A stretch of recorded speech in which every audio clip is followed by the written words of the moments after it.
What's up gamers, DreamcastGuy here, and today I would talk about a topic that's very interesting to me, which is, why are digital games still such a ripoff? Lately, we've seen more and more studios doing away with physical sales completely in favor of just selling their projects digitally online. The idea behind this is that they can cut out the middleman and avoid high retail costs that publishers have to deal with from putting games in stores. When this plan was first brought up, developers often said that this would help them sell their stuff for cheaper and that they'd actually make more profit so everyone wins.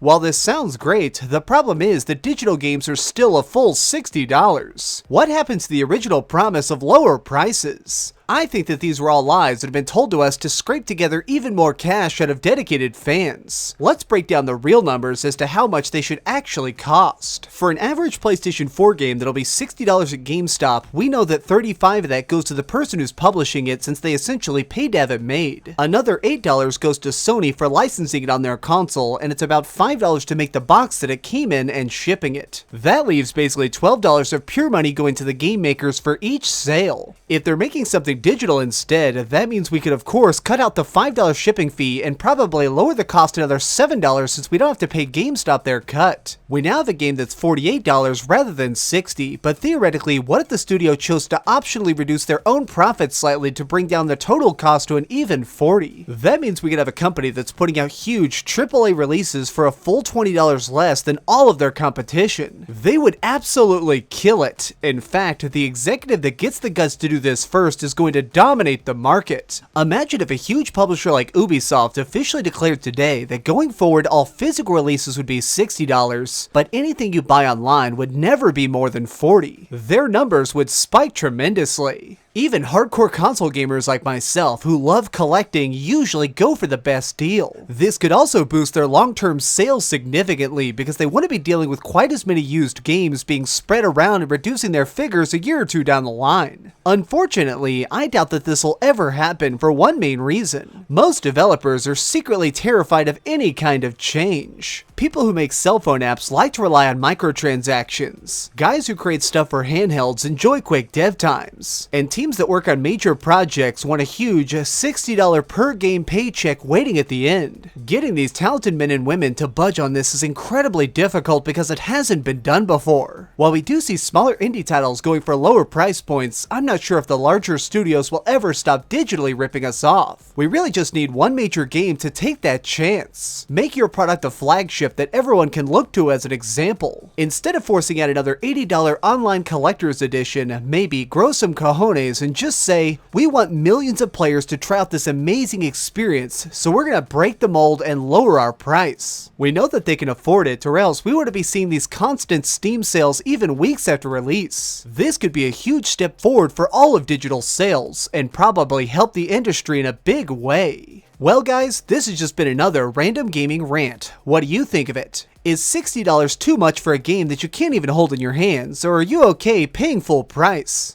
Let me know in the comments down below. Thanks so much for watching gamers, this has been DreamcastGuy with another video. If you enjoyed this, please give it a thumbs up, share with your friends, and subscribe if you haven't already. But do me the biggest favor of all and keep dreaming.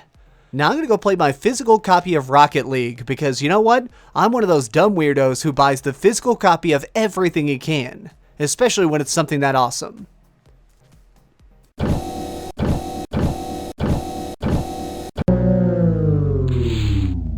Thanks so much for watching. If you liked this video, maybe check out my last video. Please subscribe, and if you want, share this somewhere with your friends.